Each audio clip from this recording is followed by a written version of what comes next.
What is it? What is it about humanity that wants to go to all the details and stuff and listen? You know, these guys like Fauci get up there and start talking. You know, he doesn't know anything really about anything, and I'd say that to his face. Nothing. The man thinks you can take a blood sample and stick it in an electron microscope, and if it's got a virus in there, you'll know it. He doesn't understand electron microscopy, and he doesn't understand medicine, and he should not be in a position like he's in. Most of those guys up there on the top are just total administrative people, and they don't know anything about what's going on at the bottom. You know, those guys have got an agenda, which is not what we would like them to have, being that we pay for them to take care of our health in some way. They've got a personal kind of agenda. They make up their own rules as they go. They change them when they want to, and they smugly, like Tony Fauci, does not mind going on television in front of the people that pay his salary and lie directly into the camera.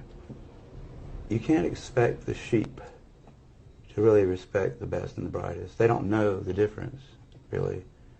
I mean, I like humans. Don't get me wrong, but basically, the vast majority of them do not possess the ability to judge who is and who isn't a really good scientist.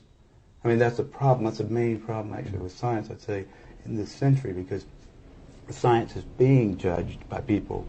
Funding is being done by people who don't understand it. Okay, who do we trust? Fauci? Fauci doesn't know enough to, you know. If Fauci wants to get on television with somebody who knows a little bit about this stuff and debate him, he could easily do it, because he's been asked.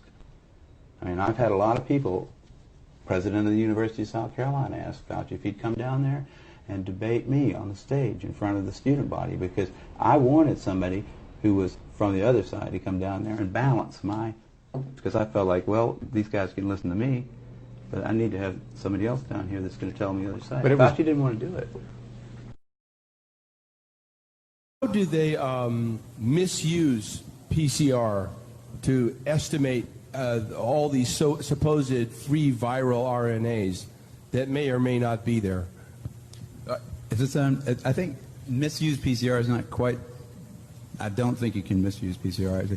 No, the results, the interpretation of it. See, if you can say, if they could find this virus in you at all, and with PCR, if you do it well, you can find almost anything in anybody. It starts making you believe in the sort of Buddhist notion that everything is contained in everything else, right? I mean, because if you can amplify one single molecule up to something that you can really measure, which PCR can do, then there's just very few molecules that you don't have at least one single one of them in your body, okay? So that could be thought of as a misuse of it, just to claim that it's meaningful. It is. No, there's very little of what they call HIV, and what's been brought out here by Philpott and Isai already, the measurement for it is not exact at all. It's not as good as our measurement for things like apples.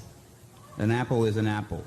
You know, you can get something that's kind of like, if you got enough things that look kind of like an apple and you stick them all together, you might think of it as an apple. But and HIV is like that. Those tests are all based on things that are invisible, and the results are inferred in a sense. PCR is separate from that. It's just a process that's used to make a whole lot of something out of something.